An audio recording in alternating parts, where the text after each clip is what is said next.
So, at this point, we invite you to sit back, relax, and enjoy Part 3 of King Henry VI.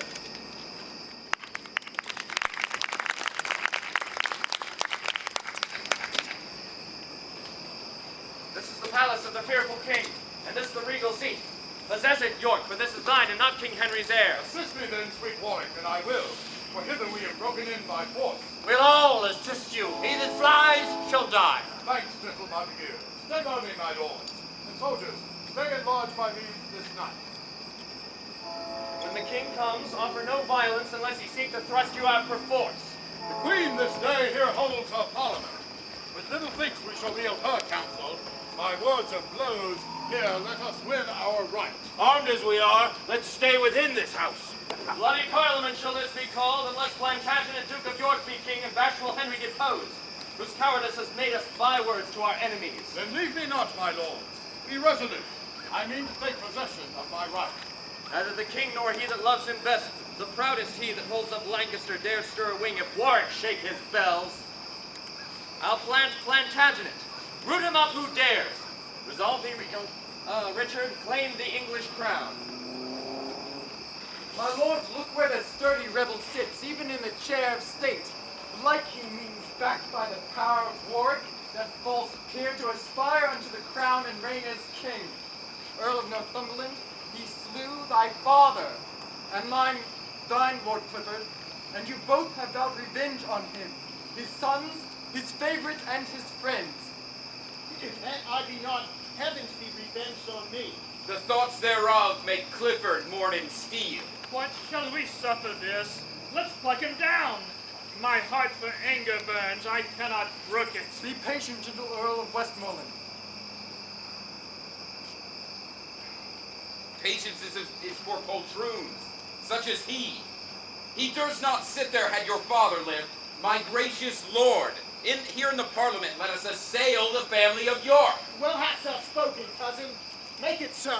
Ah, know you not the city favors them, and they have troops of soldiers at their beck. But when the Duke is slain, they'll quickly fly. Far be the thought of this from Henry's heart. To make a shambles of the Parliament House? Cousin of Exeter frowns, words, and threats shall be the war that Henry means to use. Thou factious Duke of York, descend my throne and kneel for grace and mercy at my feet. I am thy sovereign. I am thine. For shame, come down. He made thee Duke of York. 'Twas my inheritance, as was the oath. Thy father was a traitor.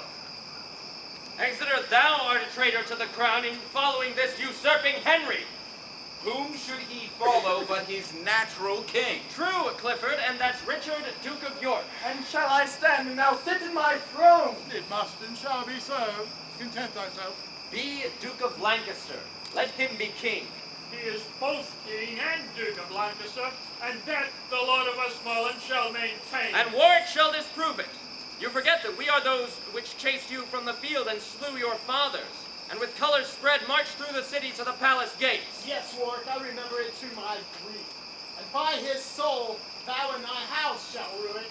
Plantagenet, of thee and these thy sons, thy kinsmen and thy friends, I'll have more lies than drops of blood were in my father's veins. Urge it no more, lest that instead of words I send thee, Warwick, such a messenger as shall revenge his death before I act. Poor Clifford. How I scorn his worthless threats. Will you we show our title to the crown? If not, our swords shall plead it in the field. Thinkest thou that I will leave my kingly throne, wherein my grandsire and my father sat? No. First shall war unpeople this my realm. I and their colors, often born in France, and now in England to our heart's great sorrow, will be my winding sheet. Why faint you, lords? My title's good and better far than his. Prove it, Henry, and thou shalt be king. Henry the Fourth by conquest got the crown. 'Twas by rebellion gainst his king. Tell me, may not a king adopt an heir? What then? And if he may, then I am lawful king, for Richard, in the view of many lords, resigned the crown to Henry the Fourth, whose heir my father was, and I am his. He rose against him, being his sovereign, and made him to resign his crown perforce. King Henry, be thy title right or wrong, Lord Clifford vows to fight in thy defense. May that ground gape and swallow me alive, where I shall kneel to him that slew my father. Lord Clifford, how thy words revive my heart. Henry of Lancaster, resign thy crown. Do right unto this princely Duke of York, or I will fill the house with armed men, and over the chair of state where now he sits, write up his title with usurping blood. My Lord Ward, hear me but one word. Let me for this my lifetime reign as king. Now confirm the crown to me and to mine heirs, and thou shalt reign in quiet while thou livest. I am content. Richard Plantagenet, enjoy the kingdom after my decease. What wrong is this you do unto the prince your son? What good is this to England and himself? Base, fearful, and despairing Henry. How hast thou injured both thyself and us? I cannot stay to hear these articles. Nor I. Come, cousin, let us tell the queen of these news.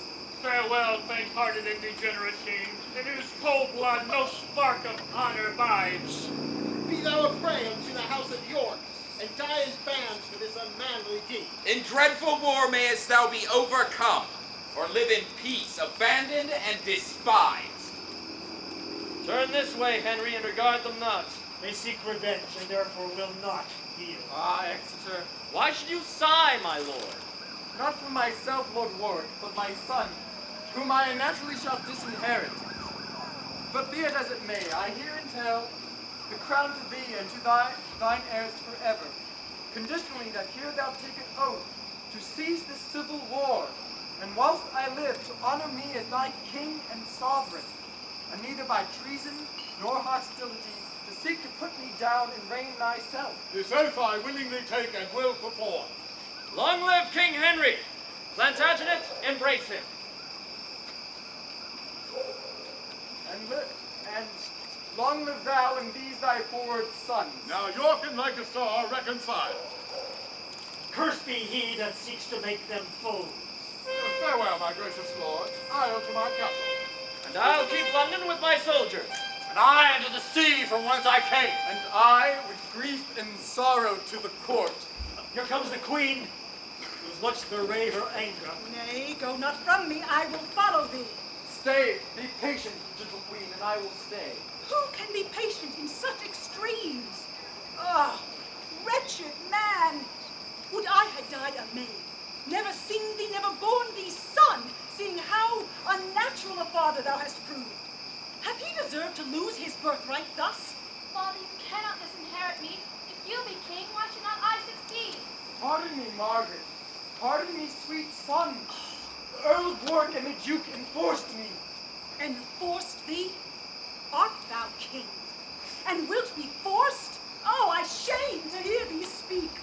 Oh, timorous wretch! Thou hast undone thyself, thy son, and I. And as thou shalt be given unto the house of York such head, as thou shalt reign but by their sufferance, to entail him and his heirs unto the crown, what is it but to make thy sepulchre and creep into it far before thy time? Oh, had I been there, which am a silly woman, those soldiers should have stoned me on their pikes before I would grant it to that act. But thou preferest thy life before thine honor. You see what thou dost? I here divorce myself, both from thy table, Henry, and thy bed, until that act of Parliament be repealed whereby my son is disinherited. The northern lords that have forsworn thy colours will follow mine, if once they see them spread. And spread they shall be, to thy foul disgrace and utter ruin of the house of York. Thus do I leave thee. Come, son, let's away. Our army is ready. We'll after them. Stay, gentle Margaret, and hear me speak. Thou hast spoke too much already. Get thee gone. Gentle son Edward, thou wilt stay with me. Aye, to be murdered by his enemies. When I return with victory from the field, I'll see your grace. Till then, I'll follow her. Come, son, away. We may not linger thus. Poor queen. how love to me and to her son hath made her break out into terms of rage. Revenged may she be on that hateful duke whose haughty spirit, winged with desire, will cost my crown, and like an empty eagle, tire on the flesh of me and of my son. The loss of those two lords torments my heart. I'll write unto them and entreat them fair. Come, cousin, you shall be the messenger. And I hope, shall reconcile them all.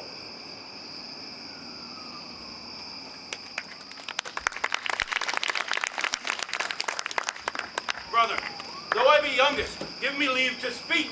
No, I can better play the orator. But I have reasons strong and forcible. No, how now, sons and brother? At a strife? What is your quarrel? How began it first? No quarrel, but a slight contention. About what? About that which concerns your grace and us. The crown of England, father, which is yours. My boy? Not till King Henry be dead. Your right depends not on his life or death. Now you are heir, therefore enjoy it now. By giving the house of Lancaster leave to breathe, it will outrun you, father, in the end. I took an oath that he should quietly reign. But for a kingdom, any oath may be broken. I would break 1,000 oaths to reign 1 year. No, God forbid your grace should be forsworn. I shall be if I claim my open war. I'll prove the contrary if you'll hear me speak. Thou canst not, son. It is impossible. An oath is of no moment, being not took before a true and lawful magistrate that hath authority over him that swears. Henry had none, but did usurp the place. Thus, then, seeing 'twas he that made you to depose, your oath, my lord, is vain and frivolous. Therefore, to arms! Why do we linger thus? I cannot rest until the white rose that I wear be dyed even in the lukewarm blood of Henry's heir. Stay. What news? Why comest thou in such post? The queen, with all northern earls and lords, intend here to besiege you in your castle. She is hard by with 20,000 men, and therefore fortify your hold, my lord. Aye, with my sword. What, thinkest thou that we fear them? Edward and Richard, you shall stay with me. My brother Montague shall post to London. Let noble Warwick, Cobham, and the rest, whom we have left protectors of the king, with powerful policy strengthen themselves, and trust not simple Henry nor his oaths. Brother, I go. I'll win them, fear it not, and thus most humbly I do take my leave. Sir John Mortimer, mine uncle, you are come to Sandal in a happy hour. The army of the Queen means to besiege us. She shall not need. We'll meet her in the field. What, with 5,000 men? Aye, with 500, father, for a need. A woman's general. What should we fear? I hear their drums. Let's set our men in order and issue forth and bid them battle straight. 5 men to 20. Though the odds be great, I doubt not, uncle, of our victory. Many a battle have I won in France, when as the enemy has been at least 10 to 1. Why should I not now have the like success?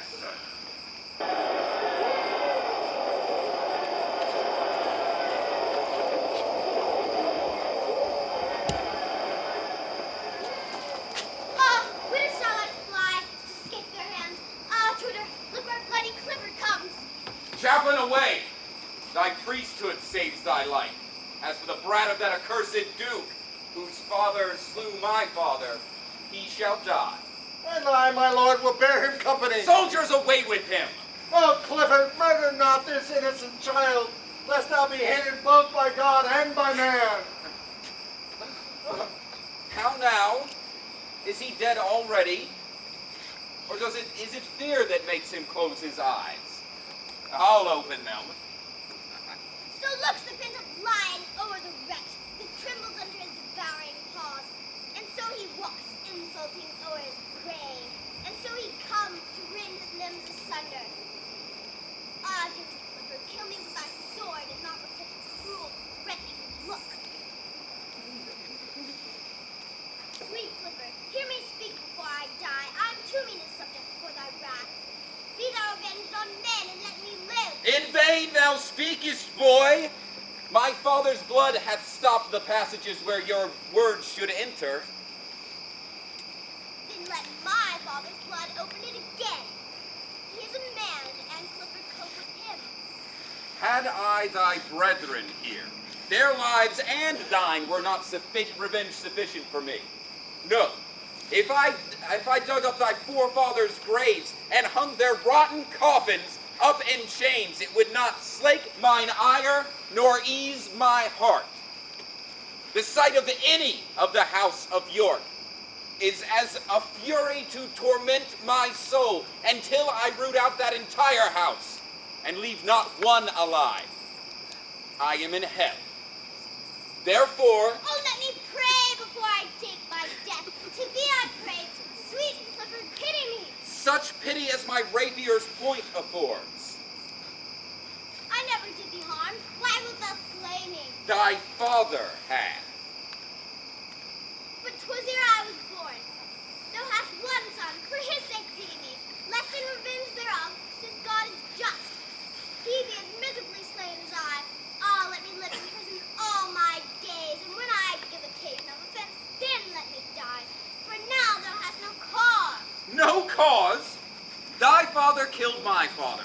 Therefore, die! Plantagenet!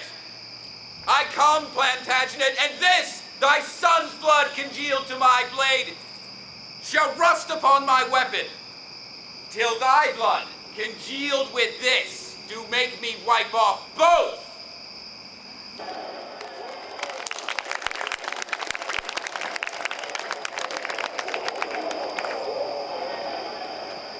The army of the Queen hath got the field. My uncles both are slain in rescuing me. And all my followers to the eager flow turn back and fly like ships before the wind, or lambs pursued by hunger-starving wolves. My sons, God know what hath bechanced them.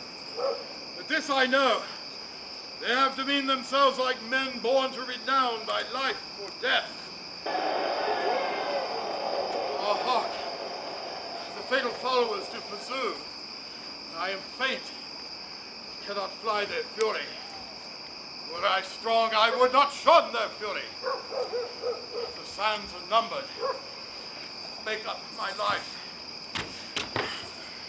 Here must I stay, and here my life must end.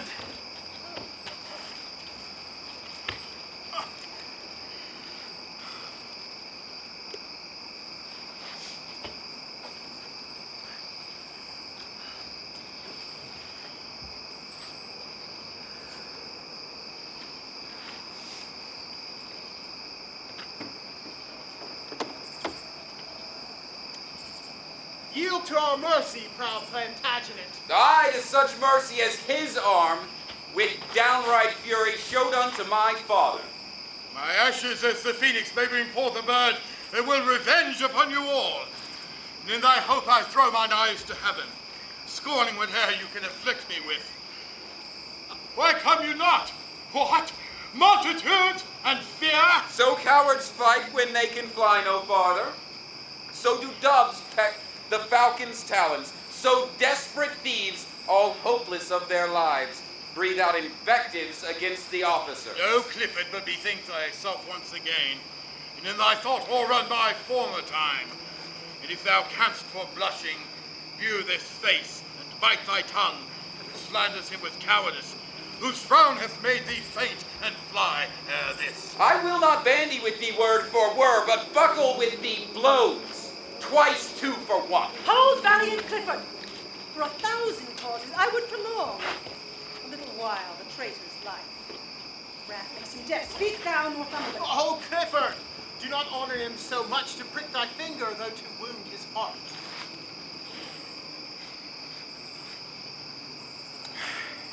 What would your grace have done unto him now? Brave warriors, Clifford and Northumberland. Come, make him set upon this molehill here. The rocket mountains with outstretched arms, yet parted but the shadow with his hand. What? Was it you that would be England's king? Was it you that revelled in our parliament and made a preachment of your high descent? Where are your mess of sons to back you now? The wanton Edward would have lusty George. Where is that valiant crook-back prodigy, Dickie? Your boy that with his grumbling voice was wont to cheer his dad in mutinies. For all that, where is your darling Rutland? Look, York.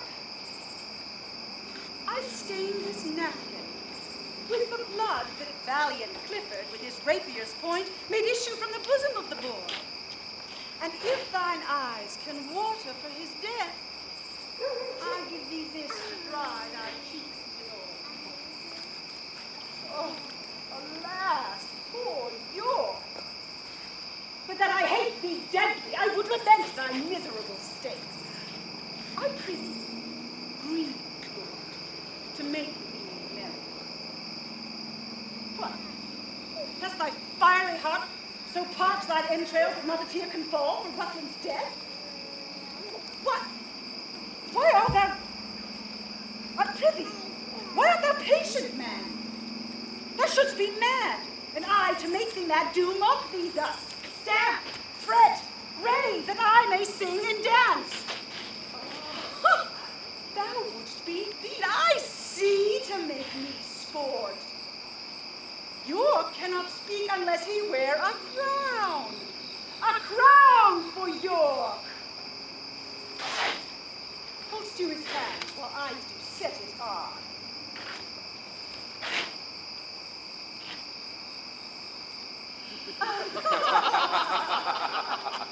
Ah, marry, sir. Now looks he like a king. Aye, this is he that took King Henry's chair. And this is he that was his adopted heir. But how is it that great Plantagenet is crowned so soon and broke his solemn oath? As I bethink me, you should not be king till our King Henry had shook hands with death.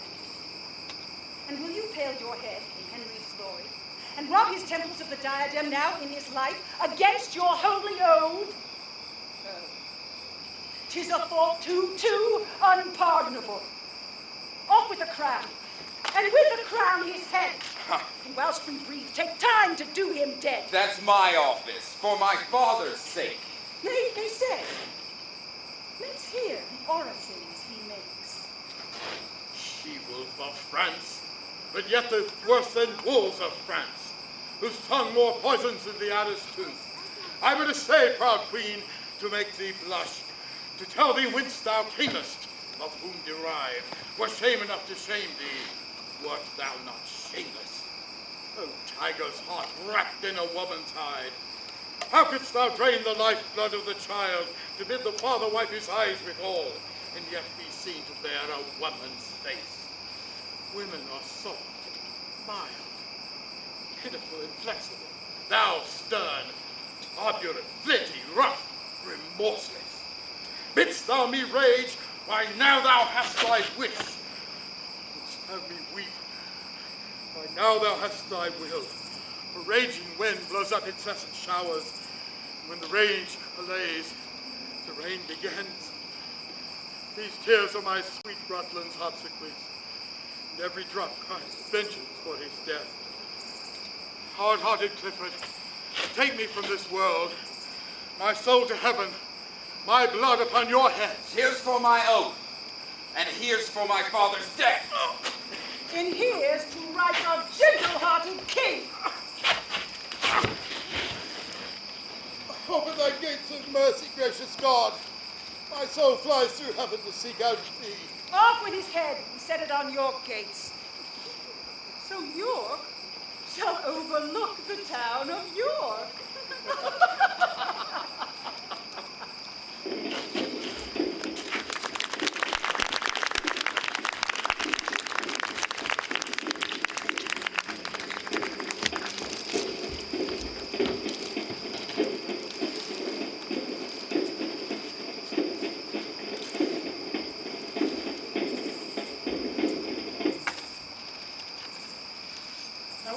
Princely father escaped, or whether he be escaped or no. I cannot joy until I be resolved where our right valiant father is become.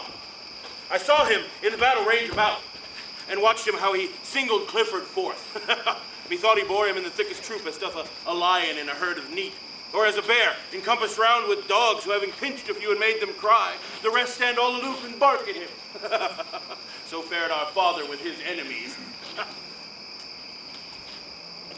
What art thou, whose heavy looks foretell some dreadful story hanging on thy tongue? One that was a woeful looker on. As the noble Duke of York was slain, your princely father and my loving lord. Oh, speak no more, for I have heard too much. Say how he died, for I will hear all. Environed he was, with many foes, and stood against them as the hope of Troy against the Greeks that would have entered Troy. But Hercules himself must yield to odds, and many strokes that with a little axe hewed down and fell the hardest timbered oak. By many hands your father was subdued, but only slaughtered by the ireful arm of unrelenting Clifford and the queen, who crowned the gracious Duke in high despite, laughed in his face, and with grief he wept. The ruthless queen gave him to dry his cheeks a napkin steeped in the harmless blood of sweet young Rutland, by rough Clifford slain. After many scorns, many foul taunts, they took his head, and on the gates of York they set the same, and there it doth remain.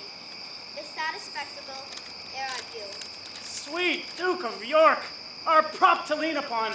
Now thou art gone, we have no staff, no stay. Oh, never shall I see more joy. I cannot weep, for all my body's moisture scarce serves to quench my furnace burning heart. To weep is to make less the depth of grief. Tears then for babes, blows and revenge for me. Richard, I bear thy name. I'll venge thy death, or die renowned in the attempting of it. His name that valiant Duke hath left with thee, his dukedom and his chair is with me is left. Nay, if thou be that princely eagle's bird, show thy descent by gazing against the sun. For chair and dukedom, throne and kingdom say. Either that is thine, or else thou wert not his.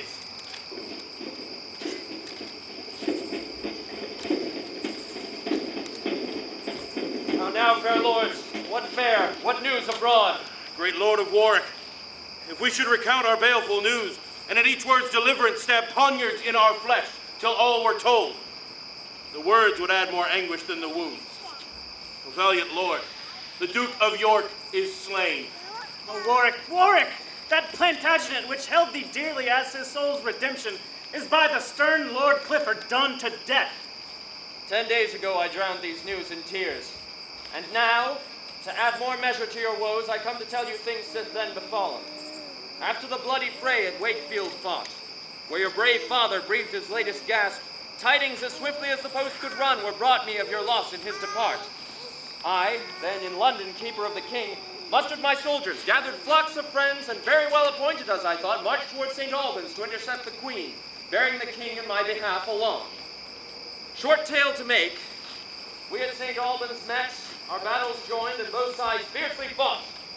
But whether 'twas the coldness of the king, who looked full gently on his warlike queen, that robbed my soldiers of their heated spleen, or whether 'twas report of her success, or more than common fear of Clifford's rigor, who thunders to his captives blood and death, I cannot judge. But to conclude with truth, their weapons like to lightning came and went. Our soldiers, like the night owl's lazy flight, or like an idle thresher with a flail, fell gently down, as if they struck their friends. I cheered them up with justice of our cause, with promise of high pay and great reward, but all in vain. They had no heart to fight, and we in them no hope to win the day, so that we fled, the king unto the queen. Lord George, your brother, Norfolk, and myself, in haste, post-haste, are come to join with you, for in the marches here we heard you were, making another head to fight again. Where is the Duke of Norfolk, gentle Warwick? And when came George from Burgundy to England? Some 6 miles off, the Duke is with the soldiers, and for your brother, he was lately sent for from your kind aunts, Duchess of Burgundy, with aid of soldiers to this needful war. 'Twas odds belike when valiant Warwick fled. Oft have I heard his praises in pursuit, but ne'er till now his scandal of retire. Nor now, my scandal, Richard, dost thou hear, for thou shalt know this strong right hand of mine can pluck the diadem from famed Henry's head, and wring the awful scepter from his fist, were he as famous and as bold in war as he is famed for mildness, peace, and prayer. I know it well, Lord Warwick, blame me not. His love I bear thy glories makes me speak. But in this troublesome time, what's to be done? Shall we go throw away our coats of steel and wrap our bodies in black mourning gowns, numbering our Ave Maries with our beads? Or shall we on the helmets of our foes tell our devotion with revengeful arms? If for the last say aye, and to it, lords!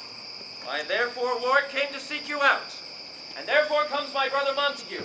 Attend me, lords!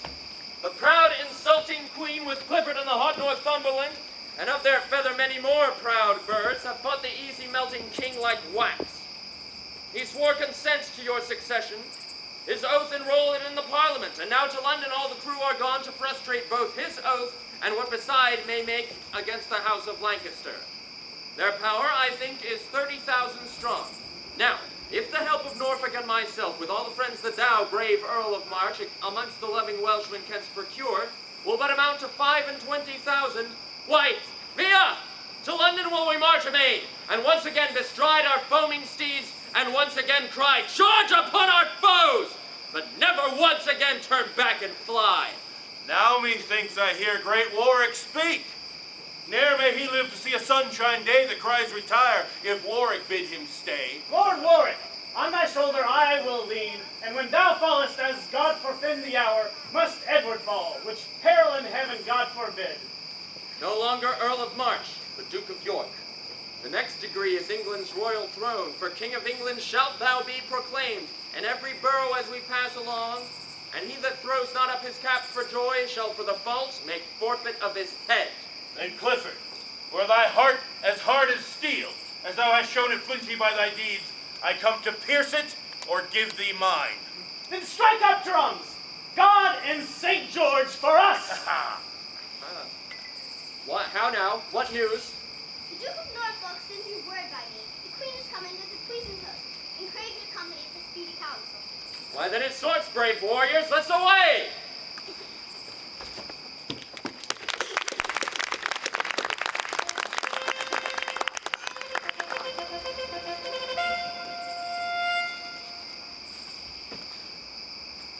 Welcome, my lord, to this brave town of York.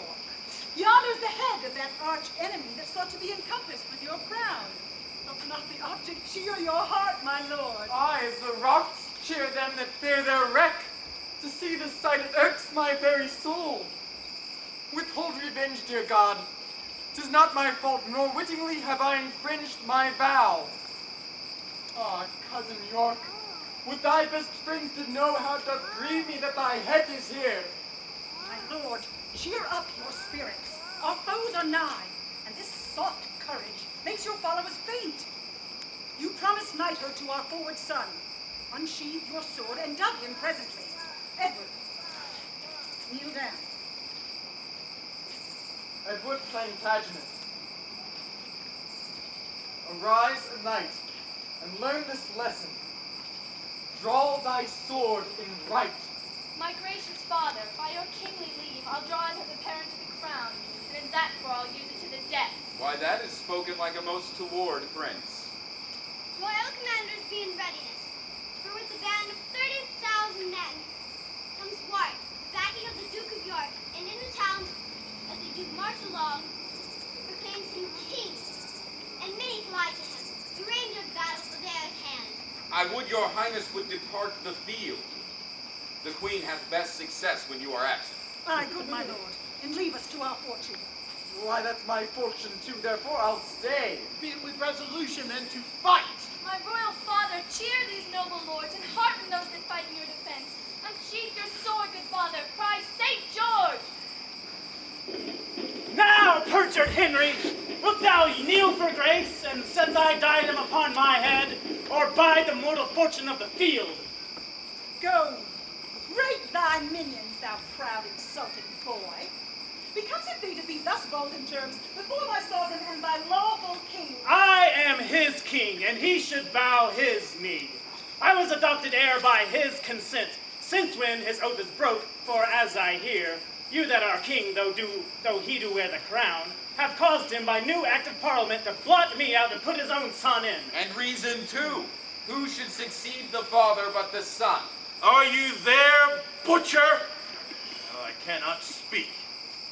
I, Crookback, here I stand to answer thee, or any of your kind. 'Twas you that killed young Rutland, was it not?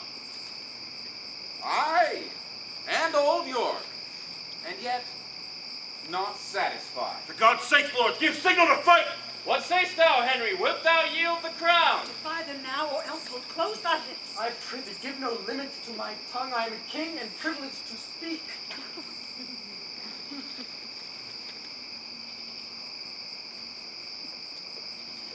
Say, Henry, shall I have my right or no? 1,000 men have broke their fast today that ne'er shall dine unless thou yield up the crown. If thou deny, their blood upon thy head, for York injustice puts his armor on. If that be right which Warwick says is right, there is no wrong, everything is right. Whoever got thee, there thy mother stands. For well I wot thou hast thy mother's tongue. But thou art neither like thy sire nor dad, but like a foul, misshapen stigmatic, marked by the destinies to be avoided as venom toads or lizards' dreadful stings. Iron of Naples, hid with English guilt, whose father bears the title of a king, as if a channel should be called a sea. Shamest thou not, knowing whence thou art extraught, to let thy tongue detect thy base-born heart? A wisp of straw were worth 1,000 crowns to make this shameless callet know herself. I defy thee, not willing any longer conference, since thou deniest the gentle king to speak. Sound trumpets, let our bloody colors wave, and either victory or else a grave. Stay, Edward. No, wrangling woman, we'll no longer stay. These words will cost 10,000 lives this day.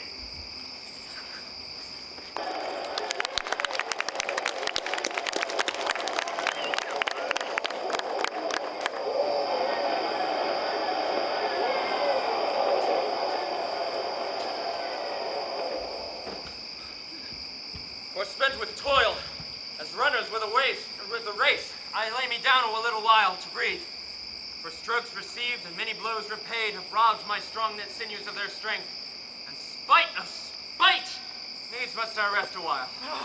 Smile, gentle heaven, or strike ungentle death, for this world frowns and Edward's sun is clouded. How now, my lord, what hap? What hope of good?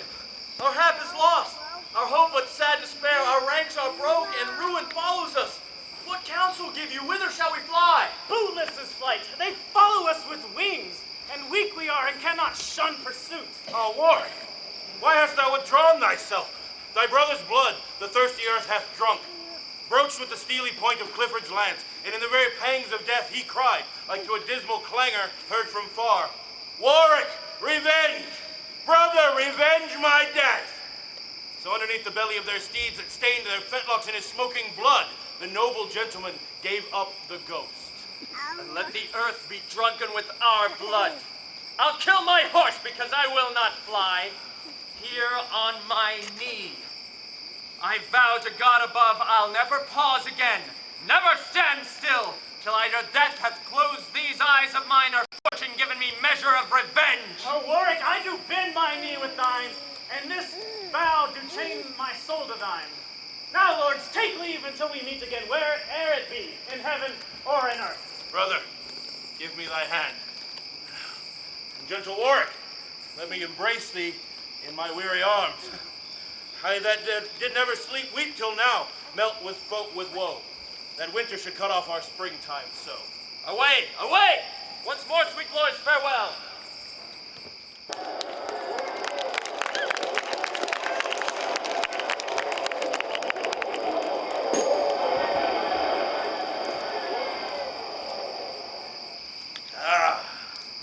Now, Clifford, I have singled thee alone. Suppose this arm is for the Duke of York, and this for Rutland.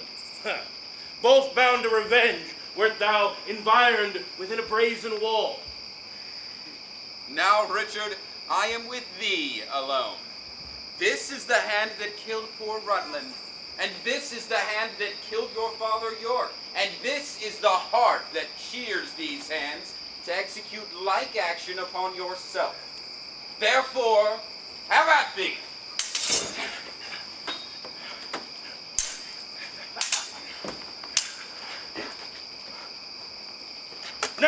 Warwick, single out some other chase, for I myself will hunt this wolf to death.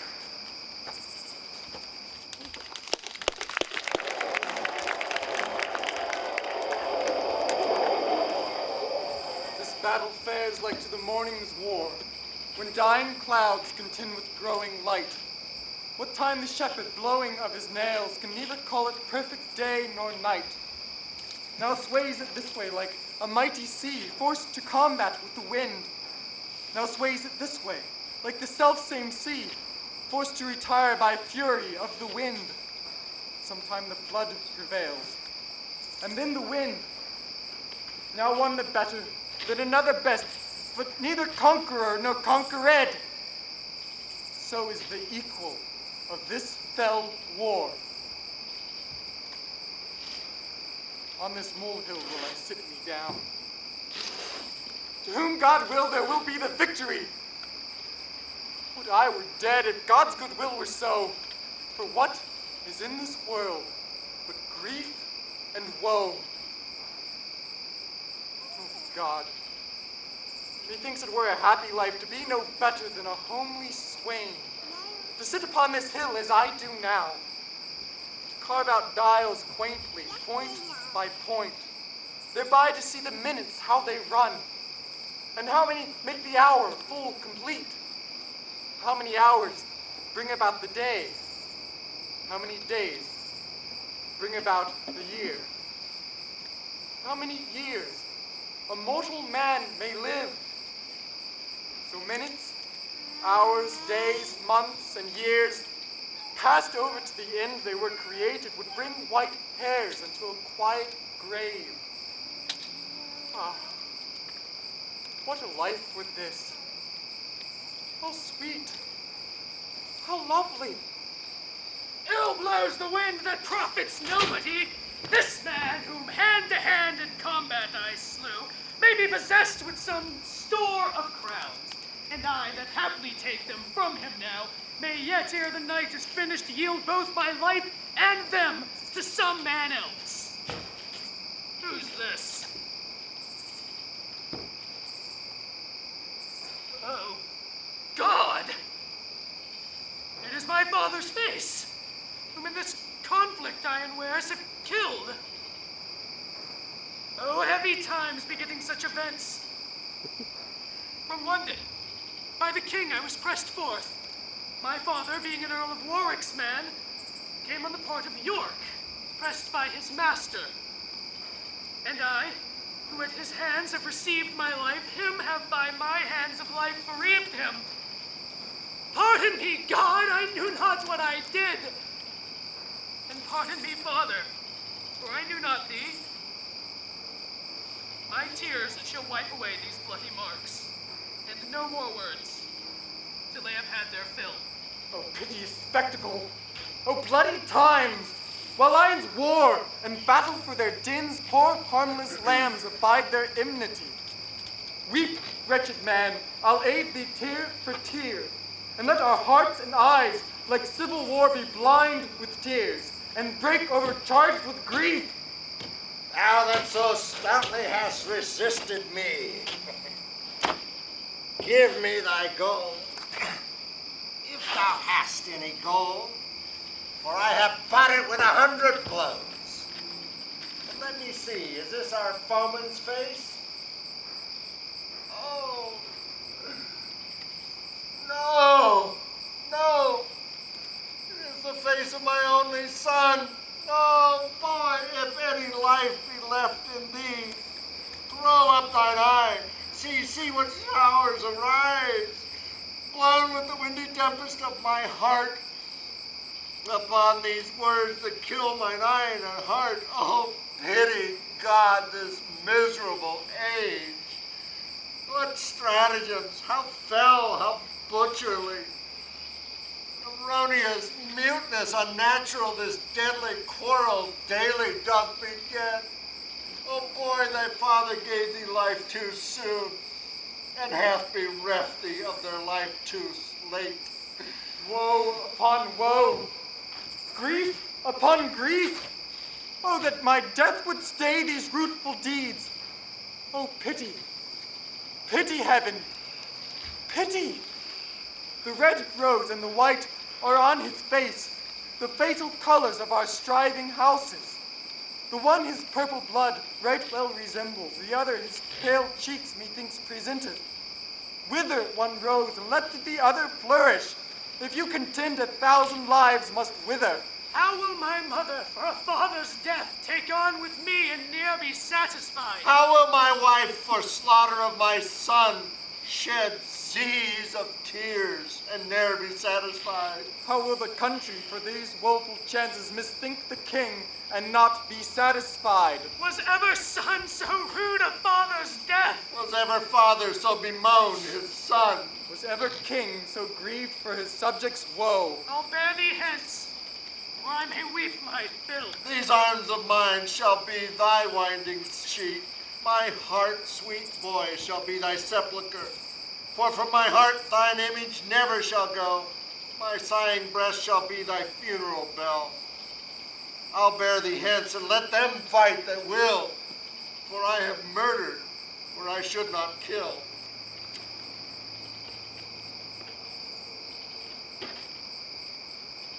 Sad-hearted men, much overgone with care. Here sits a king more woeful than you are.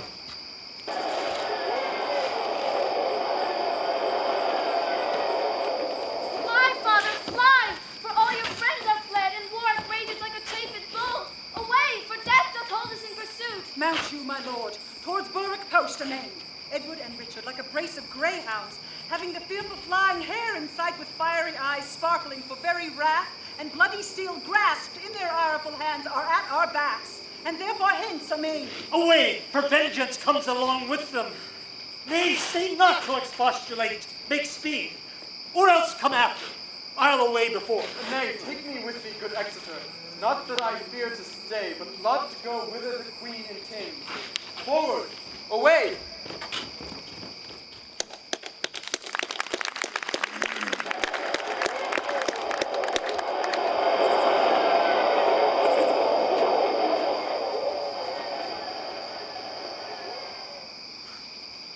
Here burns my candle out. Aye, here it dies. Which, while it lasted, did give King Henry life. O Lancaster, how I fear your demise more than the parting of my soul with my body. Bullets are placed, and cureless are my wounds. No way to fly, no strength to hold out flight. The foe is merciless and will not pity. For at their hands I have deserved no pity. The air hath got into my deadly wounds, and much effuse of blood doth make me faint. Come, York, Warwick, the rest. I killed your father. Come split my breast. Now bravely, lords, good fortune bids us pause, and smooth the frowns of war with peaceful looks. Some troops pursue the bloody-minded queen. But think you, lords, that Clifford has fled with them? No, 'tis impossible he should escape. For, though before his face I speak the words, your brother Richard marked him for the grave. And wheresoe'er he is, he's surely dead. Whose soul is that takes so heavy leave? Deadly groan like life and death departing. See who it is. And now the battle's ended, if it friend or foe, let him be gently used. Revoke that doom of mercy, for 'tis Clifford, who not contented that he lopped the branch in hewing Rutland when his leave put forth, but set his murdering knife unto the root, from whence that tender spray did sweetly spring. I mean our princely father, Duke of York. From off the gates of York fetch down the head, your father's head, which Clifford placed there. Instead whereof let this supply the room. Measure for measure must be answered. Off with the traitor's head, and reared in the place your father's stands. And now to London, with triumphant march, there to be crowned England's royal king. From whence shall Warwick cut the sea to France, and ask the Lady Bona for thy queen. So shalt thou sinew both these lands together, and having France thy friend, thou shalt not dread the scattered foe that hopes to rise again.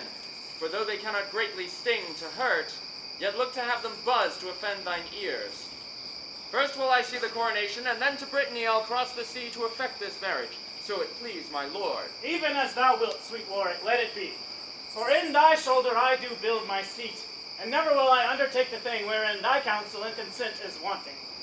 Richard, I will create thee Duke of Gloucester, and George of Clarence. Warwick, as ourself, shall do and undo as him pleaseth best. Let me be Duke of Clarence, George of Gloucester, for Gloucester's dukedom is too ominous. That's a foolish observation. Richard, be Duke of Gloucester. Now to London to see these honors in procession.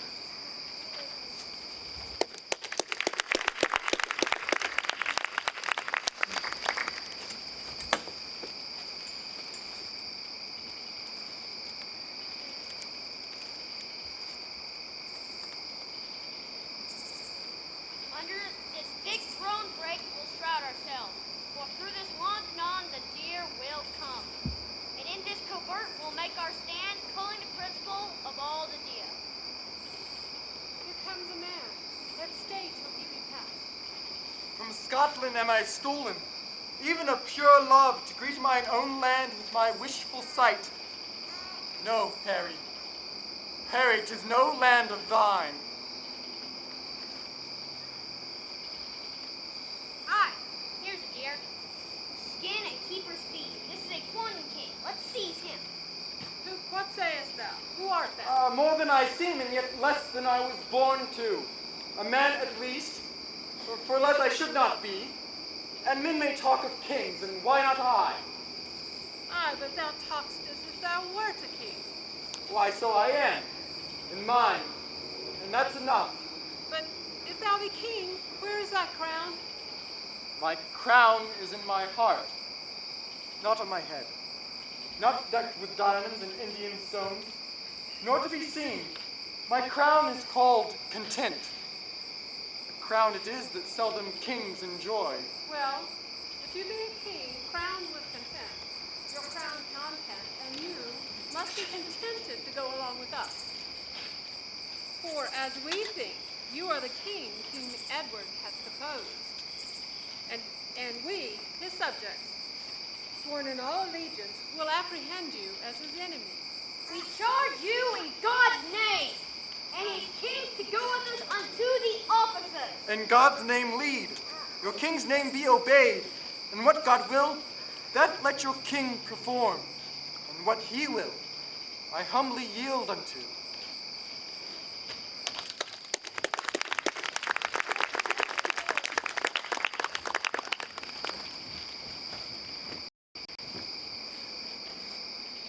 Brother of Gloucester, at St. Albans Field, this lady's husband, Sir Richard Grey, was slain.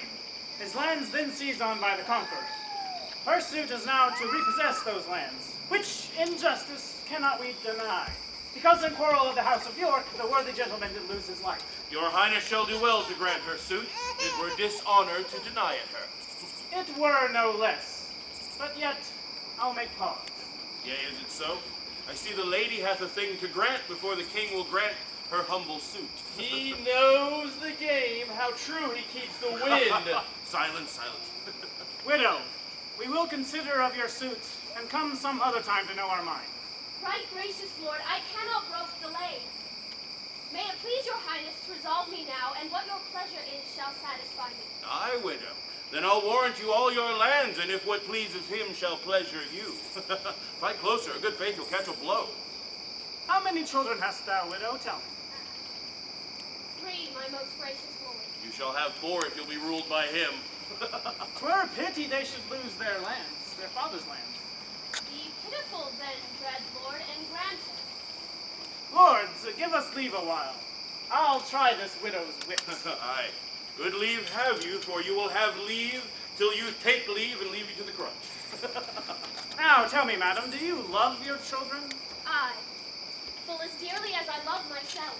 And would you not do much to do them good? To do them good, I would sustain some harm. Then get your husband's lands to do them good. Therefore I came unto your majesty. I'll tell thee how these lands are to be got. So shall you bind me to your highness's service? What service will thou do me if I do give them? What you command, that rests in me to do. But you will take exceptions to my boon. No, gracious lord. But that I cannot do it. Aye, but thou canst do what I mean to ask. Why then I will do what your grace commands. Why stops, my lord? Shall I not hear my task? 'Tis an easy task. 'Tis but to love a king. That's soon performed, because I am a subject. Why then thy husband's lands I freely give thee. I take my leave with many thousand thanks. But stay thee. 'Tis the fruits of love, I mean. The fruits of love I mean, my loving liege. Aye, but I fear me in another sense. What love thinkst thou sue so much to get? My love till death, my humble thanks, my prayers, that love which virtue begs and virtue grants. No, by my troth, I did not mean such love. Why then you mean not as I thought you did. But now you may partly perceive my mind. My mind will never grant what I perceive your highness aims at. To tell thee plain, I aim to lie with thee. To tell you plain, I had rather lie in prison. Why then, thou shalt not have thy husband's lands. Why then mine honesty shall be my dower, for by that loss I will not purchase them. Therein thou wrongest thy children mightily. Herein your highness wrongs both them and me. But, mighty lord, this merry inclination accords not with the sadness of my suit. Please you dismiss me either with aye or no.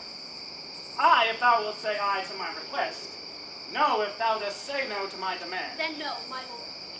My suit is at an end. Say the King Edward take thee for his queen. 'Tis better said than done, my gracious lord. I am a subject fit to jest withal, but far unfit to be a sovereign. Sweet widow, by my state, I swear to thee, I speak no more than what my soul intends, and that is to enjoy thee for my love. And that is more than I will yield unto. I know I am too mean to be your queen, and yet too good to be your concubine. You cavil, widow, I did mean my queen. It will grieve your grace that my son should call you father. No more than when my daughters call thee mother. Thou art a widow, and thou hast some children, and by God's mother, I, being but a bachelor, have other some. Why, 'tis a happy thing to be father unto many sons. Answer no more, for thou shalt be my queen. Brothers, you muse what chat we two have had. You'll think it strange if I should marry her. To whom, my lord? Why, Clarence, to myself. That would be 10 days' wonder at the least. That's a day longer than a wonder lasts. By so much is the wonder in extreme. Well, just on, brothers. I can tell you both, her suit is granted for her husband's land.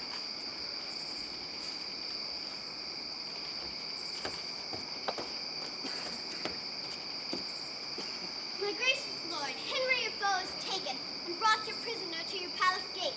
See that he be conveyed into the tower, and go ye, brothers, to the man that took him to question of his apprehension. Widow, go you along. Lords, use her honorably. Aye. Edward will use women honorably. Would he were wasted, marrow, bones, and all, that from his loins no hopeful branch may spring to cross me from the golden time I look for. And yet, between my soul's desire and me, the lustful Edward's title buried, is Clarence, Henry, and his son young Edward, and all the unlooked-for issue of their bodies to take their rooms ere I can place myself. Cold premeditation for my purpose. Well, say there is no kingdom then for Richard. What other pleasure can the world afford? I'll make my heaven in a lady's lap and deck my body in gay ornaments and witch sweet ladies with my words and looks. Miserable thought, and more unlikely than to accomplish golden crowns. why love forswore me in my mother's womb. And, for I should not deal in her soft laws, she did corrupt frail nature with some bribe, to shrink mine arm up like a withered shrub, to make an envious mountain on my back, where sits deformity to mock my body, to shape my legs of an unequal size, to disproportion me in every part, like to a chaos or an unlicked bear whelp that carries no impression like the dam. And am I then a man to be loved? No monstrous fault to harbor such a thought. Then, since this earth affords no joy to me, but to command, to check, to o'erbear such as are of better person than myself, I'll make my heaven to dream upon the crown, and whiles I live, to account this world but hell, until my misshaped trunk that bears this head be round impaled with a glorious crown. And yet I know not how to get the crown, for many lives stand between me and home, and I, like one lost in a thorny wood, that rends the thorns and is rent with the thorns, seeking a way and straying from the way, not knowing how to find the open air, but toiling desperately to find it out, torment myself to catch the English crown. And from that torment I will free myself, or hew my way out with a bloody axe. Why? I can smile. I can smile and murder whiles I smile, and cry content to that which grieves my heart, and wet my cheeks with artificial tears, and frame my face to all occasions, and set the murderous Machiavel to school. Can I do this and cannot get a crown? Tut, were it farther off, I'll pluck it down.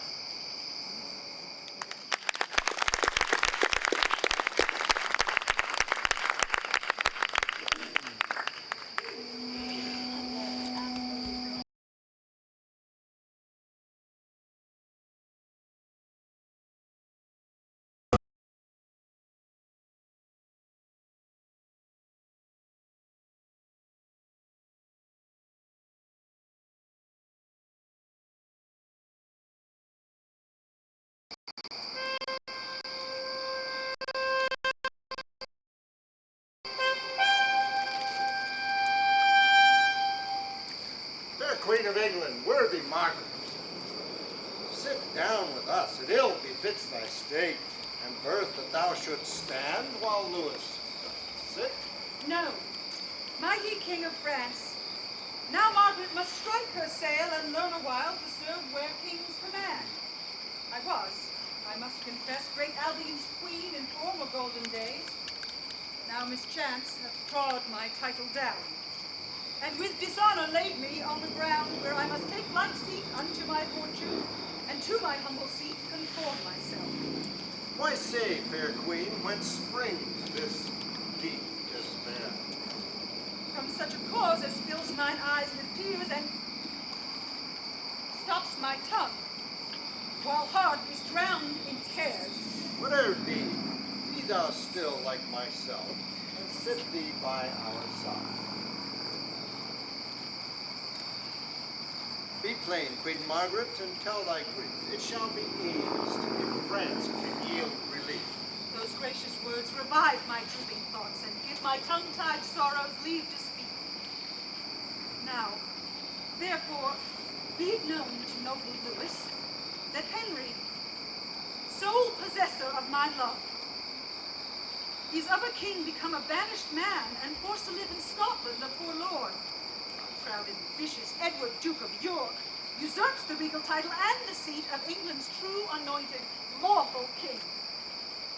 This is the cause that I, or Margaret, with this my son, Prince Edward, Henry's heir, am come to crave thy just and lawful aid. Oh, renowned queen, with patience calm the storm, while we bethink a means to break it off.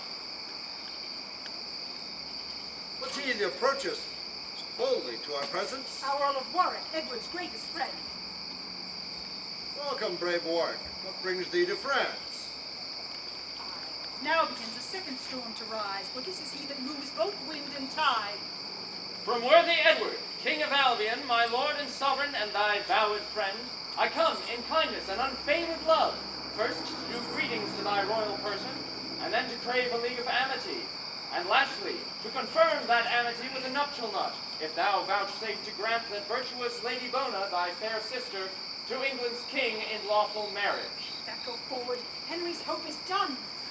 And gracious madam, in our king's behalf, I am commanded with your leave and favor, humbly to kiss your hand, and with my tongue to tell the passion of my sovereign's heart, where fame, late entering at his heedful ears, hath placed thy beauty's image and thy virtue. King Louis and Lady Bona, hear me speak before you answer word. His demand springs not from Edward's well-meant honest love, but from deceit bred by necessity. For how can tyrants safely govern home unless abroad they purchase great alliance? To prove him tyrant, this reason must suffice, that Henry liveth still. But were he dead, yet here Prince Edward stands, King Henry's son. Look therefore, Louis, that by this league and marriage thou draw not on thy danger and dishonor. For though usurpers sway the rule a while, yet heavens are just, and time suppresseth wrongs. Injurious Margaret! And why not queen? Because thy father Henry did usurp, and thou no more art prince than she is queen. Queen Margaret, Prince Edward and Oxford, vouchsafe at our request to stand aside, while I use further conference with Warwick.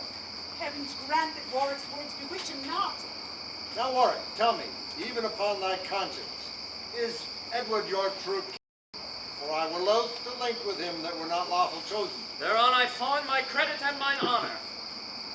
But is he gracious in the people's eye? More than Henry was unfortunate. Then further, all dissembling set aside, tell me for truth the measure of his love unto our sister Bona. Such it seems as may beseem a monarch like himself.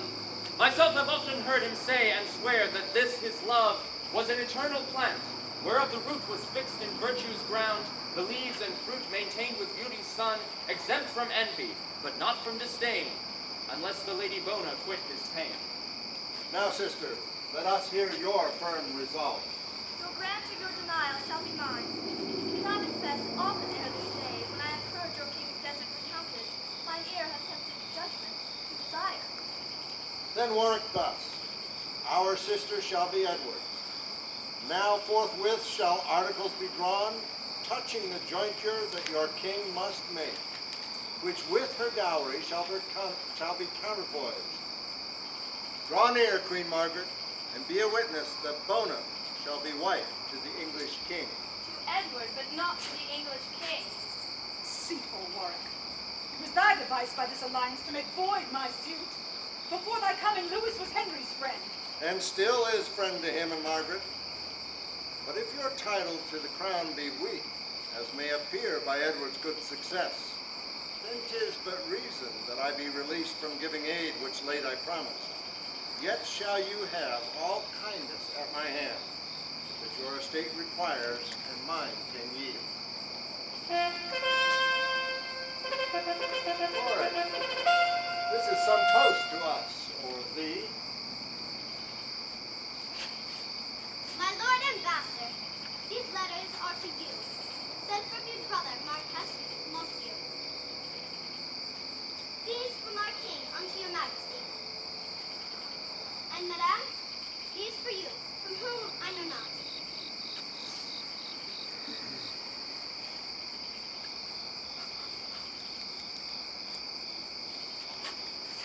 I like it well that our fair queen and mistress smiles at her news, while Warwick frowns at his. Nay, mark how Louis stamps as he were nettled. I hope all's for the best. Warwick, what are thy news and yours, fair queen? Mine such as fill my heart with unhoped joys. Mine full of sorrow and heart's discontent. What, has your king married the Lady Grey? And now, to soothe your forgery and his, sends me a paper to persuade me patience? Is this the alliance that he seeks with France? Dare he presume to scorn us in this manner? I told your majesty as much before. This proveth Edward's love and Warwick's honesty. King Louis, I here protest in sight of heaven, and by the hope I have of heavenly bliss, that I am clear from this misdeed of Edward's. No more my king, for he dishonors me, but most himself, who could see his shame. And to repair my honor lost for him, I here renounce him and return to Henry. My noble queen, let former grudges pass, and henceforth I am thy true servitor. I will revenge his wrong to Lady Bona and replant Henry in his former state. Warwick, these words have turned my hate to love. And I forgive and quite forget old faults, and joy that thou becomest King Henry's friend. So much his friend, aye, his unfeigned friend, that if King Louis vouchsafe to furnish us with some few bands of chosen soldiers, I'll undertake to land them on our coast and force the tyrant from his seat by war. 'Tis not his new-made bride shall succor him. And as for Clarence, as my letters tell me, he's very likely now to fall from him, for matching more for wanton lust than honor, than for strength and safety of our country. England's messenger, return in post. And tell false Edward, thy supposed king, that Louis of France is sending over maskers to revel with him and his new bride. Thou seest what's past, so fear thy king withal. Tell him from me that he hath done me wrong, and therefore I'll uncrown him ere it be long. There's thy reward. Be gone. But Warwick, thou in Oxford, with 5,000 men, shall cross the seas and bid false Edward battle. And as occasion serves, this noble queen and prince shall follow with a fresh supply. Yet ere thou go, but answer me one doubt. What pledge have we of thy firm loyalty? This shall assure my constant loyalty, that if our queen and this young prince agree, I'll join mine eldest daughter and my joy to him forthwith in holy wedlock bands. Yes, I agree. And thank you for your motion. Son Edward, she is fair and virtuous. Therefore, delay not. Give thy hand to Warwick. And with thy hand, thy faith irrevocable, that only Warwick's daughter shall be thine. Yes, I accept her, for she well deserves it. And here to pledge my vow, I give my hand. Why stay we now? These soldiers shall be levied. I long till Edward shall fall by war's mischance for mocking marriage with a dame of France. I came from Edward as ambassador, but I return his sworn and mortal foe. Matter of marriage was the charge he gave me, but dreadful war shall answer his demand. Had he none else to make a stale but me, then none but I shall turn his jest to sorrow.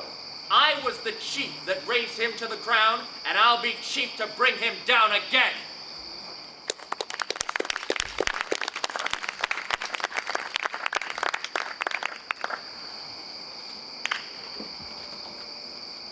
Now tell me, Brother Clarence, what think you of this new marriage with the Lady Grey? Hath not our brother made a worthy choice? Alas, you know 'tis far from hence to France. How could he stay till Warwick made return? Oh, my lords, forbear this talk. Here comes the king. And his well-chosen bride. I mind to tell him plainly what I think. Now, brother of Clarence, how like you our choice that you stand pensive as half malcontent? As well as Louis of France or the Earl of Warwick, which are so weak of courage and in judgment that they'll take no offense at our abuse. Suppose they take offense without a cause. They are but Louis and Warwick. I am Edward, your king and Warwick's, and must have my will. And shall have your will, because our king. Yet hasty marriage seldom proveth well. Yea, brother Richard, art thou offended too? Not I. No. God forbid that I should wish them severed whom God hath joined together. And 'twere pity to sunder them that yoke so well together. Setting your scorns and your mislike aside, tell me some reason why the Lady Grey should not become my wife and England's queen. And you too, Somerset and Montague. To speak freely what you think. Then this is mine opinion, that King Louis becomes your enemy for mocking him about the marriage of the Lady Bona. And Warwick, doing what you gave in charge, is now dishonored by this new marriage. What if both Louis and Warwick be appeased by such invention as I can devise? Yet to have joined with France in such alliance would have more strengthened this our commonwealth against foreign storms than any homebred marriage. Why, knows not Montague that of itself England is safe, if true within itself? But the safer one just backed with France. 'Tis better using France than trusting France. Let us be back with God and with the seas which he hath given us for fence impregnable, and with their helps only defend ourselves. In them and in ourselves our safety lies. For this one speech, Lord Hastings well deserves to have the air of Lord Hungerford. Aye, and what of that? It was my will and grant, and for this once my will shall stand for law. And yet, methinks your grace hath not done well to give the heir and daughter of Lord Scales unto the brother of your loving bride. She better would have fitted me or Clarence. But in your bride you bury brotherhood. Or else you would not have bestowed the heir of the Lord Bonville on your new wife's son, and leave your brothers to go speed elsewhere. Alas, poor Clarence, is it for a wife that thou art malcontent? I will get you one. In choosing for yourself you showed your judgment, which being shallow, you give me leave to play the broker in mine own behalf, and to that end I shortly mind to leave you. Leave me or tarry! Edward will be king and not tied into his brother's will. My lords, before it pleased his majesty to raise my state to title of a queen, do me but right, and you must all confess that I was not ignoble of descent, and meaner than myself have had like fortune. But as this title honors me and mine, so your dislike, to whom I would be pleasing, doth cloud my joys with danger and with sorrow. My love, forbear to fawn upon their frowns. What danger or what sorrow can befall thee, so long as Edward is thy constant friend, and their true sovereign, whom they must obey? Nay, whom they shall obey and love thee too, unless they seek for hatred at my hands, which, if I do, yet I will keep thee safe, and they shall feel the vengeance of my wrath. I hear, yet say not much, but think the more.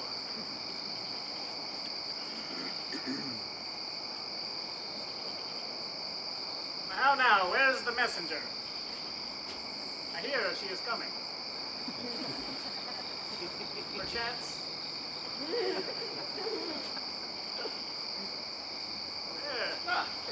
Now, messenger, what letters or what news from France? My sovereign liege, no letters and few words. But such as I, without your special pardon, dare not relate. Go to, we pardon thee. Therefore, in brief, tell me their words, as near thou canst guess them.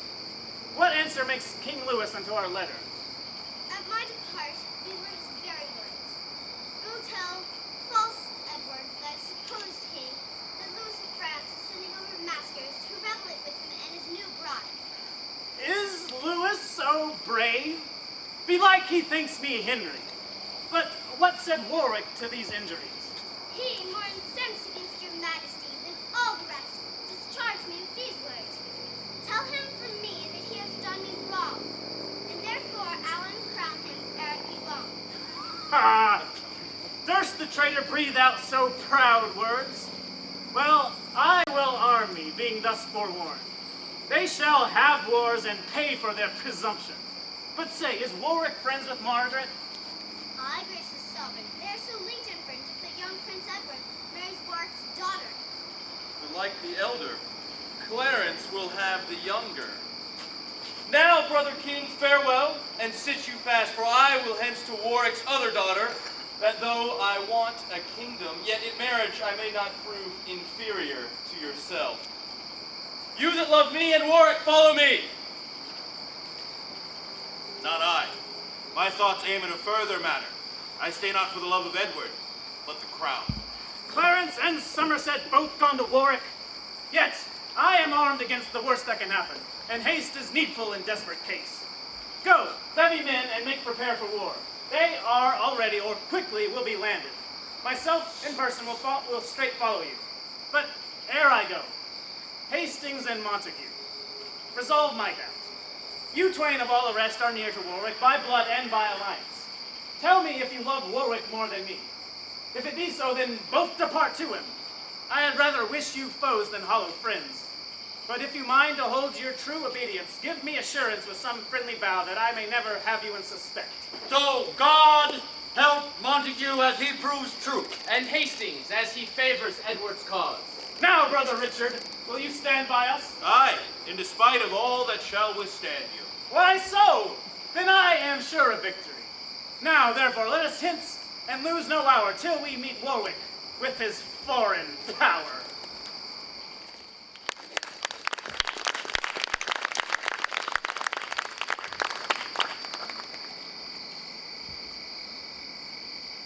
Trust me, my lord, all hitherto goes well.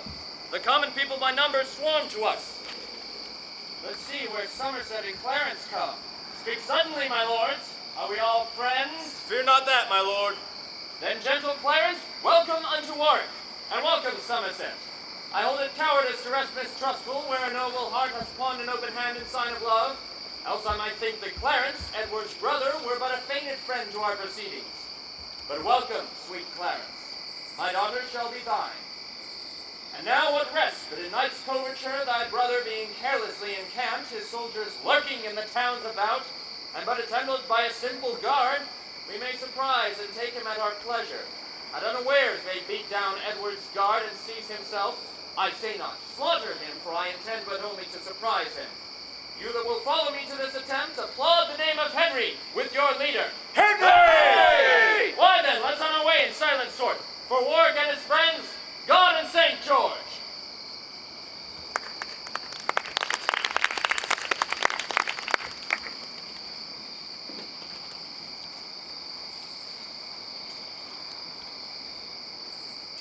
Come on, my masters, each man take his stand. The king by this has set him down to sleep.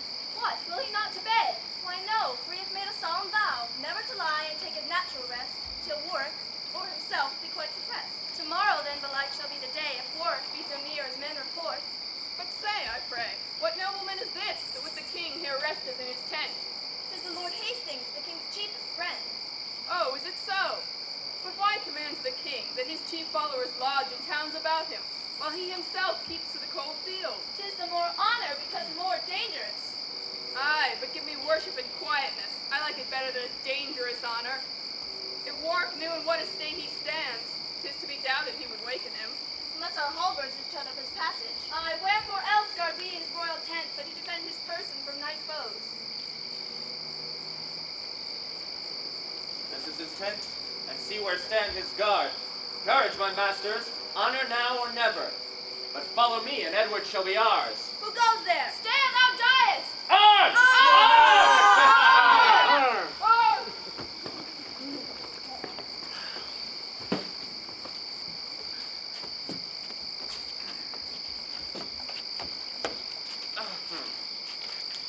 Here is the Duke.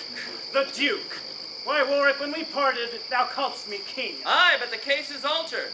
When you disgraced me in my embassade, then I degraded you from being king, and come now to create you Duke of York.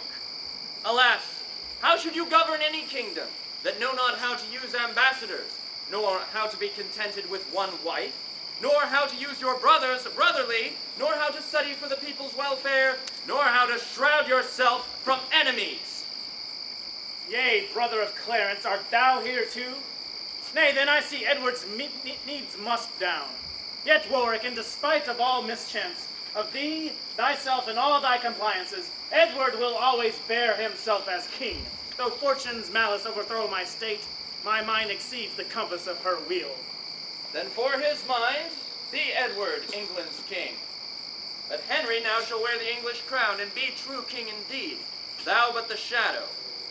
My lord of Somerset, at my request, see that forthwith Duke Edward be conveyed unto my brother, Archbishop of York. When I have fought with Pembroke and his fellows, I'll follow you and tell what answer Lewis and the Lady Bona send to him. Now for a while, farewell, good Duke of York. What fates impose, that men must needs abide. It boots not to resist both wind and tide. What now remains, my lords, for us to do, but march to London with our soldiers? Aye, that's the first thing that we have to do. To free King Henry from imprisonment, and see him seated in the regal throne.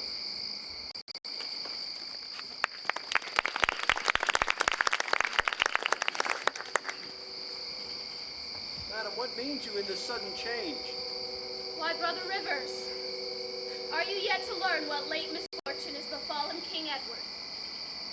What, loss of some pitched battle against Warwick? No, but the loss of his own royal person. Then is my sovereign slain? Aye, almost slain, for he is taken prisoner, either betrayed by falsehood of his guard, or by his foe surprised at unawares, and as I further have to understand, is new committed to the Bishop of York, fell Warwick's brother, and by that our foe. These news, I must confess, are full of grief.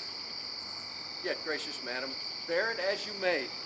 Warwick may lose that now hath won the day. Till then, fair hope must hinder life's decay. And I the rather wean me from despair for love of Edward's offspring in my womb. This is that makes me bridle passion, and bear with mildness my misfortune's cross. I for this I draw in many a tear, and stop the rising of blood-sucking sighs, lest with my sighs or tears I blast or drown King Edward's fruit, true heir to the English crown. But madam, where is Warwick then become? I am informed that he comes towards London, to set the crown once more on Henry's head. Guess thou the rest. King Edward's friends must down, but to prevent the tyrant's violence, for trust not him that hath once broken faith, I'll henceforth with unto the sanctuary, to save at least the heir of Edward's right. There shall I rest secure from force and fraud. Come, therefore, let us fly while we may fly. If Warwick take us, we are sure to die.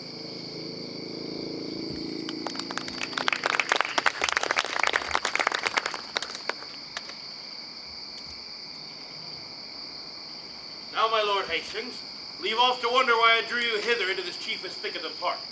Thus stands the case. You know our king, my brother, is prisoner to the bishop here, at whose hands he hath good usage and great liberty, and often but attended with weak guard, comes hunting this way to disport himself. I have advertised him by means that if about this hour he make his way under the color of his usual game, he shall here find his friend, with horse and men, to set him free from his captivity. This way, my lord, for this way lies the game. Nay, this way, man. See where the huntsmen stand?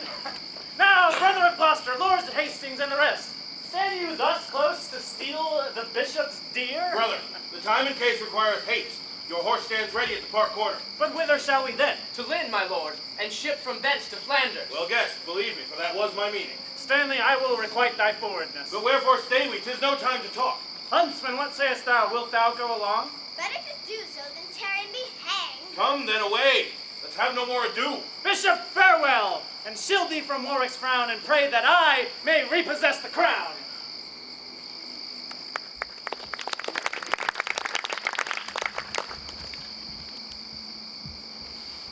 Master Lieutenant, now that God and friends have shaken Edward from the regal seat and turned my captive state to liberty, my fear to hope, my sorrows unto joys, at our enlargement, what are thy due fees?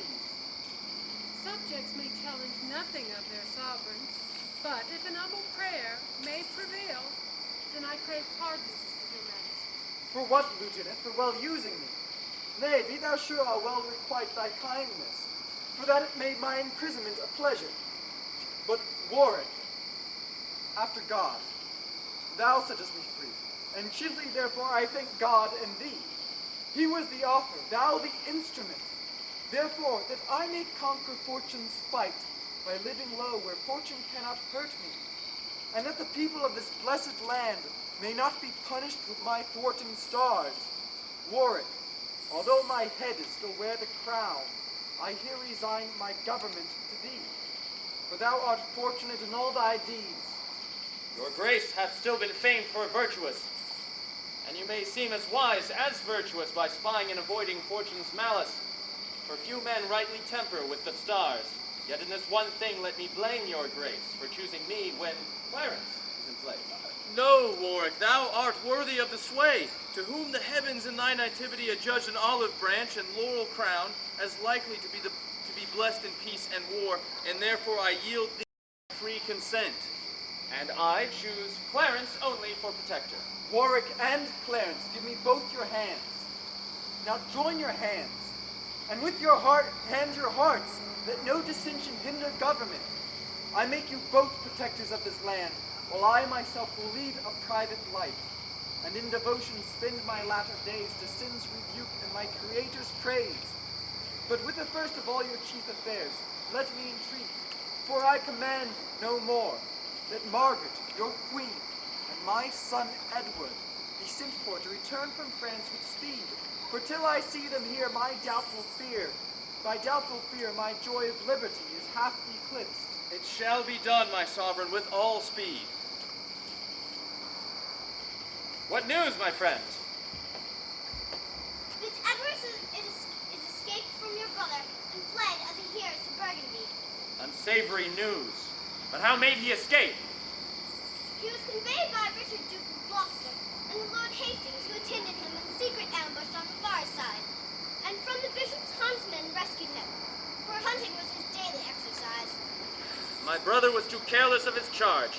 But let us hence, my sovereign, to provide a salve for any sore that may betide.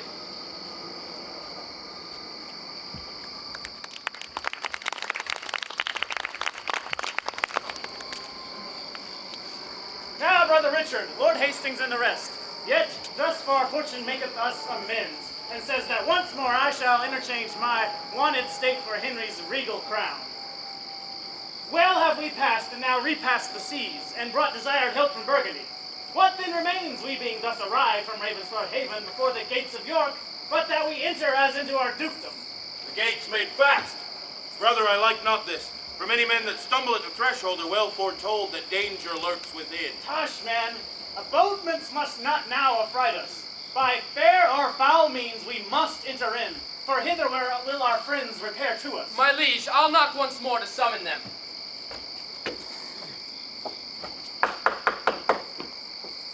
My lords, we were forewarned of your coming and shut the gates for safety of ourselves.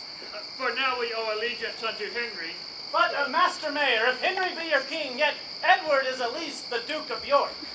True, my good lord, I know you for no less. Why, and I challenge nothing but my dukedom, as being well content with that alone.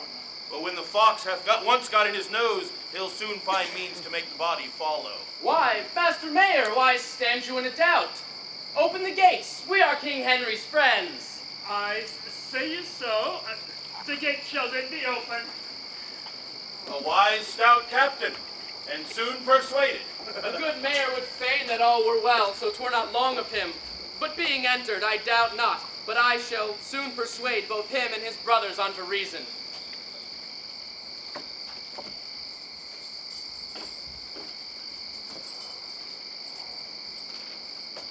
So, Master Mayor, these gates must not be shut but in the night or in time of war. But fear not, man, but yield me up the keys. For Edward will defend the town and all those friends that deign to follow me.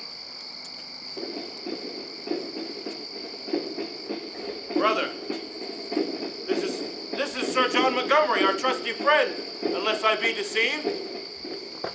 Welcome, Sir John. But why come you in arms? To help King Edward in his time of storm, as every loyal subject ought to do. Thanks, good Montgomery, but we now forget our title to the crown and only claim our dukedom, till God please send us the rest. Then fare you well, for I will hence again. I came to serve a king and not a duke. Drummer, strike up! Let us march away.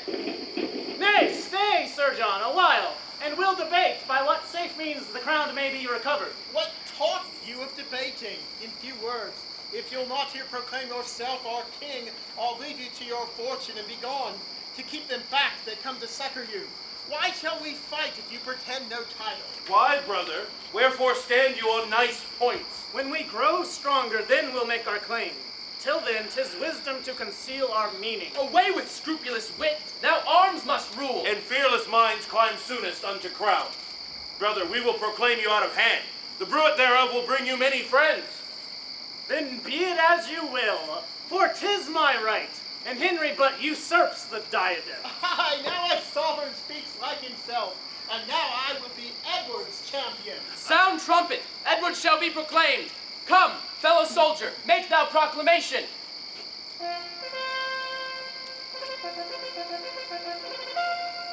Edward IV, by the grace of God, King of England and France and Lord of Ireland.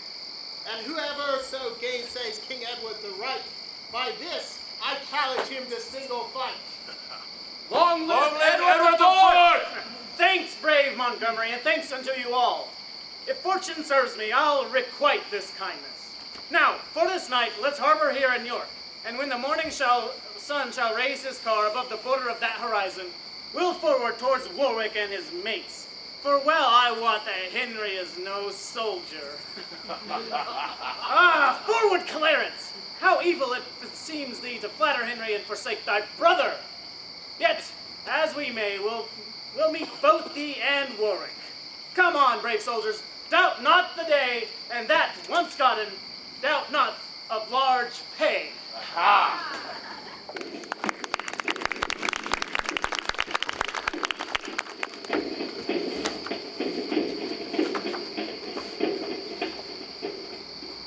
Here at the palace will I rest a while.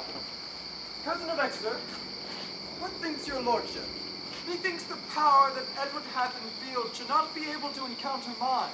The doubt is that he will seduce the rest. That's not my fear. My need hath got me fame. I have not stopped mine ears to their demands, nor posted off their suits with slow delays. My pity hath been balm to heal their wounds. My mildness hath allayed their swelling griefs. My mercy dried their water-flowing tears. I have not been desirous of their wealth, nor much oppressed them with great subsidies, nor forward of revenge, though they much erred. Then why should they love Edward more than me? No, Exeter, these graces challenge grace, and when the lion fawns upon the lamb will never cease to follow me. York! York! Hark, my lord, what shouts are these? Seize on the shamefaced Henry! Bear him hence, and once again proclaim us King of England. You are the fount that makes small brooks to flow. Now stops thy spring. My sea shall suck them dry, and swell so much the higher by their ebb. Hence with him to the tower, let him not speak. And lords, towards Coventry bend we our course, where peremptory Warwick now remains. The sun shines hot, and if we use delay, cold fighting winter mars our hope for hay.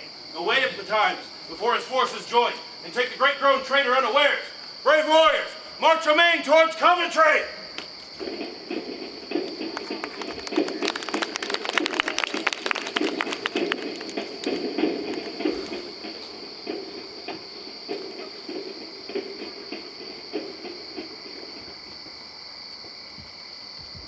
Go, trumpet to the walls and sound a parley.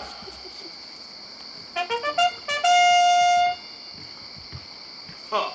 See how the surly Warwick mans the wall. Oh, unbid spite! Is sportful Edward come? Where slept our scouts? Or how are they seduced that we could hear no news of his report and Now, repair? Warwick, wilt thou ope the city gates, speak gentle words, bend thy knee, call Edward king, and at his hands beg mercy, and he shall pardon these outrages. Nay, rather wilt thou draw thy forces hence, confess who set thee up and plucked thee down, call Warwick patron and be penitent, and thou shalt still remain the Duke of York. I thought at least he would have said the king, or did he make the jest against his will? Is not a dukedom, sir, a goodly gift? Aye, by my faith, for a poor earl to give. I'll do thee service for so good a gift. 'Twas I that gave the kingdom to thy brother. Why then 'tis mine, if but by Warwick's gift. Thou art no Atlas for so great a weight, and weakling, Warwick takes his gift again. And Henry is my king, Warwick his subject.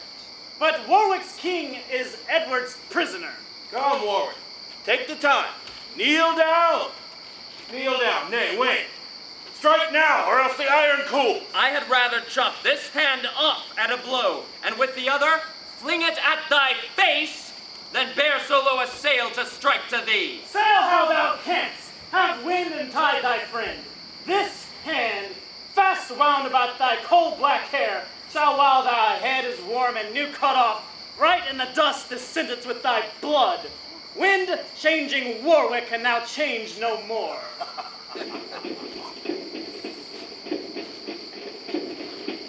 Oh, cheerful colors, see where Oxford comes. Oxford! Oxford for Lancaster! Lancaster! The gates are open. Let us enter too. So other foes may set upon our backs? Stand we in good array, for they no doubt will issue out again and bid us battle. If not, the city being but of small defense, will quickly rouse the traitors in the same. Oh, welcome, Oxford, for we want thy help. Montague! Montague for Lancaster! Thou and thy brother both shall buy this treason. Even with the dearest blood your bodies bear. The harder match, the greater victory. My mind presages happy gain and conquest. Somerset! Somerset for Lancaster! Two of thy name, both Dukes of Somerset, have sold their lives unto the house of York, and thou shalt be the third, if this sword holds. And lo, where George of Clarence sweeps along, of force enough to bid his brother battle, with whom an upright zeal to right prevails more than the nature of a brother's love. Come, Clarence, come. Thou wilt if Warwick call. Father of Warwick, know you what this means? Look here, I throw my infamy at thee. I will not ruinate my father's house who gave his blood to lime the stones together and set up Lancaster. Why trowest thou, Warwick, that Clarence is so harsh, so blunt, unnatural to bend the fatal instruments of war against his brother and his lawful king? I am so sorry for my trespass made that to deserve well at my brother's hands, I here proclaim myself thy mortal foe. With resolution wheresoe'er I meet thee, as I will meet thee if thou stir abroad, to plague thee for thy foul misleading me. And so, proud-hearted Warwick, I defy thee, and to my brother turn my blushing cheeks. Pardon me, Edward. I will make amends. And Richard, do not frown upon my faults, for I will henceforth be no more unconstant. Now welcome more, and 10 times more beloved than if thou ever deserved our hate. Welcome, good Clarence. This is brotherlike. O passing traitor, perjured and unjust! What, Warwick, wilt thou leave the town and fight, or shall we beat the stones about thy ears? Alas, I am not cooped here for defense. I will away towards Barnet presently and bid thee battle, Edward, if thou darest. Yes, Warwick, Edward dares and leads the way. Hordes to the field, St. George and victory!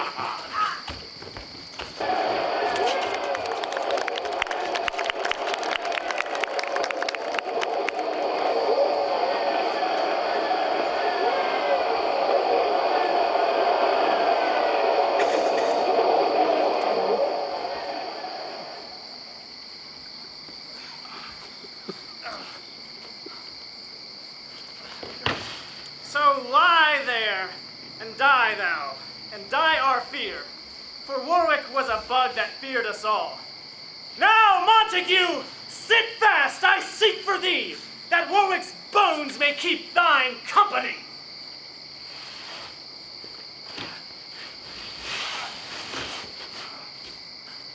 Who is nigh? Come to me, friend or foe, and tell me who is victor, York or Warwick. Why ask I that?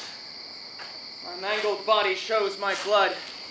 My want of strength, my sick heart shows that I must yield my body to the earth, and by my fall, the conquest my foe. Thus yields the cedar to the axe's edge, whose arms gave shelter to the princely eagle, under whose shade the ramping lion slept, whose top branch overpeered Joe's spreading tree and kept low shrubs from winter's powerful wind. These eyes, that now are dimmed with death's black veil, have been as piercing as the midday sun to search the secret treasons of the world. The wrinkles in my brow, now filled with blood, were likened oft to kingly sepulchres. For who lived king, but I could dig his grave, and who durst mine when Warwick bent his brow? Lo, now my glory smeared in dust and blood. My parks, my walks, my manners that I had, even now forsake me. And of all my lands is nothing left me but my body's length. Why, what is pomp, rule, reign, but earth and dust? Live we how we can, yet die we must. Warwick! Oh, Warwick! Wert thou as we are, we might recover our loss again. The queen from France hath brought to Poisson power. Even now we heard the news. Oh, couldst thou fly? Why, then I would not fly. Montague, if thou be there, sweet brother, take my hand, and with thy lips keep in my soul a while. Warwick, Montague hath breathed his last, and to the latest gasp cried out, Warwick, and said, commend me to my valiant brother. Sweet rest his soul. Fly, lords, and save yourselves. For Warwick bids you all farewell to meet in heaven. Away, away to meet the Queen's great power.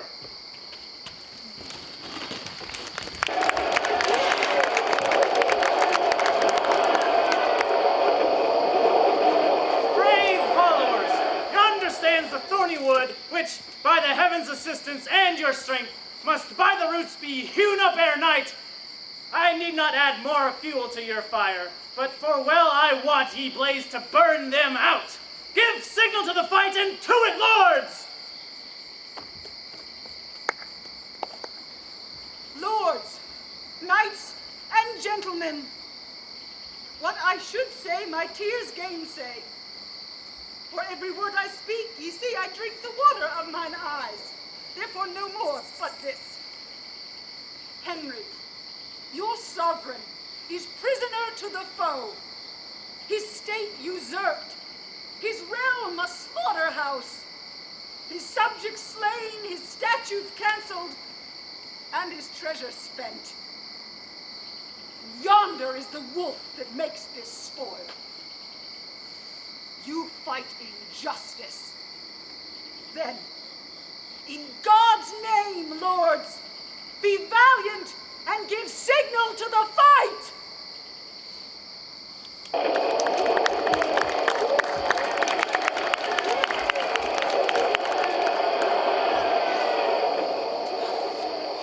Now, here a period of tumultuous broils.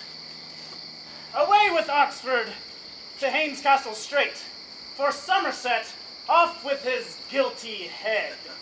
Go, bear them hence, I will not hear them speak. For my part, I'll not trouble thee with words. Nor I, but stoop with patience to my fortune. So part we sadly in this troublous world to meet with joy in sweet Jerusalem. Is proclamation made that who finds Edward shall have a high reward, and he his life? It is. And lo, where youthful Edward comes. Bring forth the gallant. Let us hear him speak. What? Can so young a thorn begin to prick? Edward, what satisfaction canst thou make for bearing arms, for stirring up my subjects, and all the trouble thou hast turned me to? Speak like a subject, proud, ambitious York. Suppose that I am now my father's mouth. Resign thy chair, and where I stand, kneel thou, whilst I propose the selfsame words to thee, which traitor thou wouldst have me answer to. Ah, that thy father had been so resolved. That you might still have worn the petticoat, and ne'er have stolen the breech from Lancaster. Let Aesop fable in a winter's night. His courage riddles sort not with this place. By heaven, brat, I'll plague ye for that word. Why, thou wast born to be a plague to men. God's sake, take away this captive scold. Nay, take away this scolding crookback rather.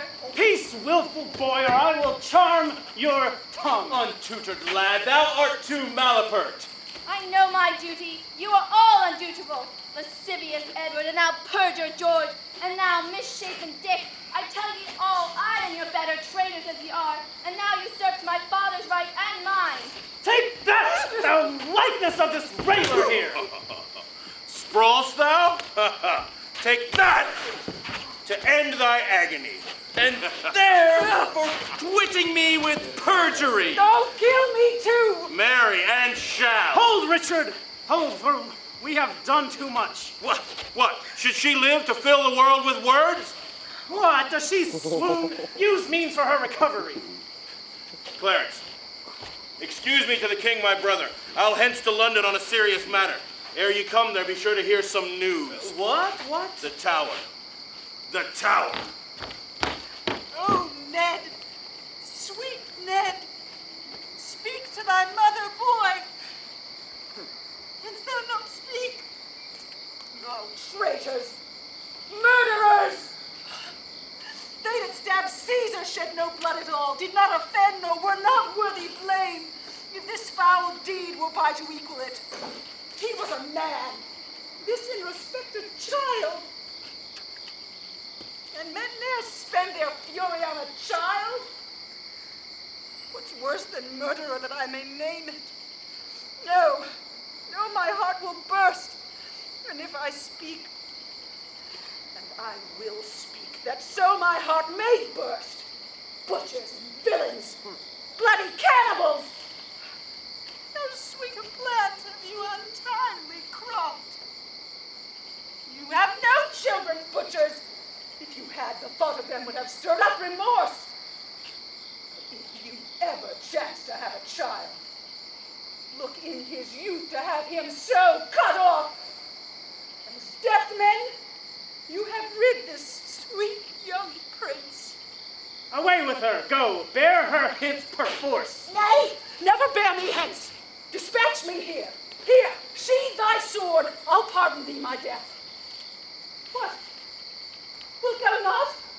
Clarence, do it thou. By heaven, I will not do thee so much ease. Good Clarence, do, sweet Clarence, do Didst it. thou not hear me swear I would not do it? Aye, but thou used to forswear thyself. 'Twas sin before, but now 'tis charity. What? Wilt thou not? Where is that devil's butcher? Hard-favored Richard. Richard! Where art thou? Oh, thou art not here. Murder is thy alms deed. Petitioners for blood thou ne'er putst back. Away, I say! I charge ye, bear her hence. So come to you and yours as to this prince. Where's Richard gone? To London, all in post, and as I guess, to make a bloody supper in the tower. He is sudden if a thing comes into his head. Now, march we hence, discharge the common sort, and with pay and thanks, and let's away to London, and see our gentle queen how well she fares. By this, I hope she hath a son for me.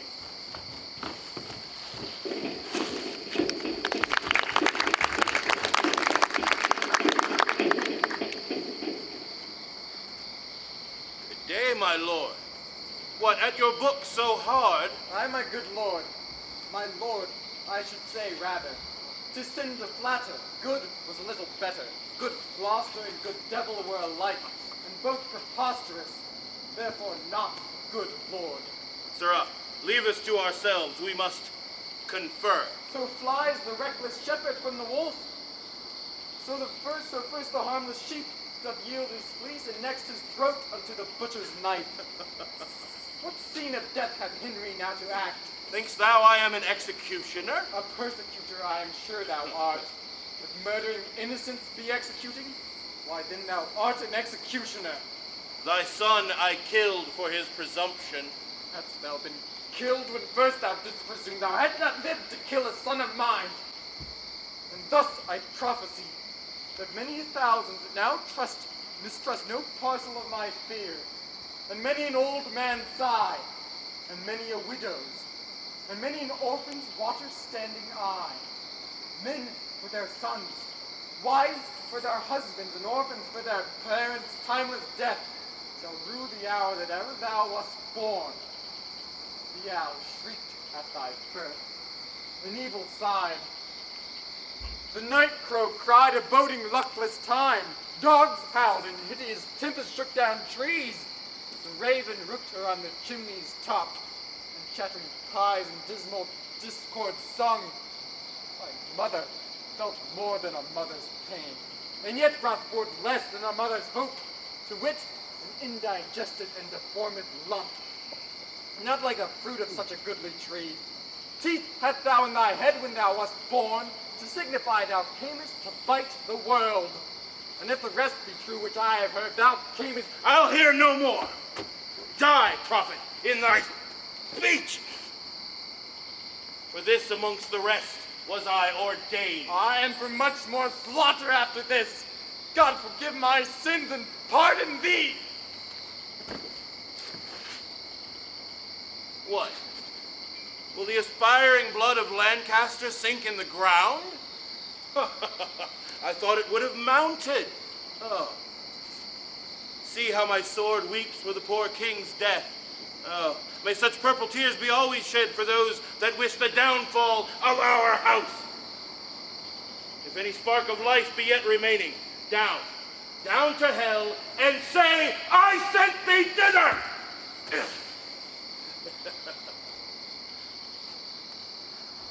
I, that have neither pity, love, nor fear. Indeed, 'tis true that Henry told me of, for I've often heard my mother say, I came into the world with my legs forward. Had I not reason, think ye, to make haste and sink their ruin that usurped our right? The midwife wondered, and the women cried, Oh, Jesus bless us, he is born with teeth. Oh. And so I was, which plainly signified that I should snarl and bite and play the dog. Then, since the heavens have shaped my body so, let hell make crooked my mind to answer it.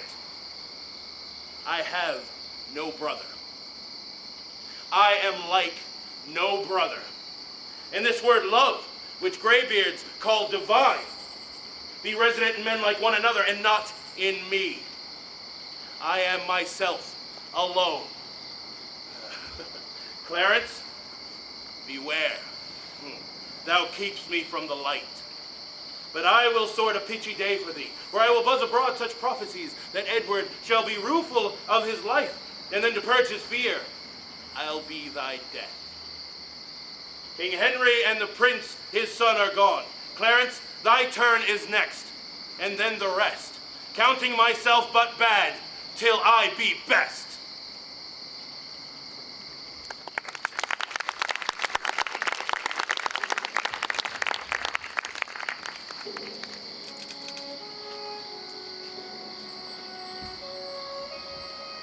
Once more, we sit in England's royal throne, repurchased with the blood of enemies. What valiant foemen, like to autumn's corn, have we mowed down in tops of all their pride. Thus have we swept suspicion from our seat and made our footstool of security. Come hither, Bess, and let me kiss my boy. I'll blast this harvest if your head were laid, for yet I am not looked on in the world. This shoulder was ordained so thick to heave, and heave it shall some weight or break my back. Work thou the way, and thou shalt execute. Now am I seated as my soul delights, having my country's peace and my brother's loves. What will your grace have done with Margaret? Away with her, and waft her hence to France. But what now rests but that we spend the time with stately triumphs, mirthful comic shows such as befits the pleasure of the court. Sound drums and trumpets, farewell, sour annoy, for here, I hope, begins our lasting joy.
It'll take me a minute.